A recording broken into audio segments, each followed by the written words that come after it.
Hi everyone welcome back to my mini blog. तो आज आम बाहरी पड़ू खुदुरकुणी ओषार पूजा सामग्री कहीं यही संडे आमर खुदुरकुणी ओषार शेष पाली।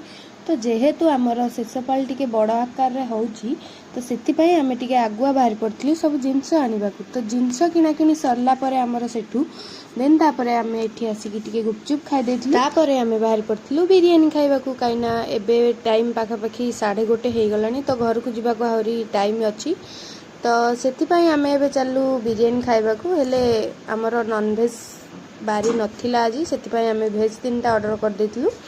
देन तापर आम से खियापिया सार देकी बाहर पड़ू टे बजार कोलकाता कहीं आगु को जेहेतु गणेश पूजा आसूची तो से आमर किसी शॉपिंग थिला। तो सेठू आम किणाकिणी सार देकी आसला परे बस को अपेक्षा करूँ। देन बस आसला आम घर को आसलु। तो भिडियोटी मुझे एंड कर भिडियोटी भल लगे तो निहत भाव लाइक कमेंट शेयर करदे सब्सक्राइब करदे।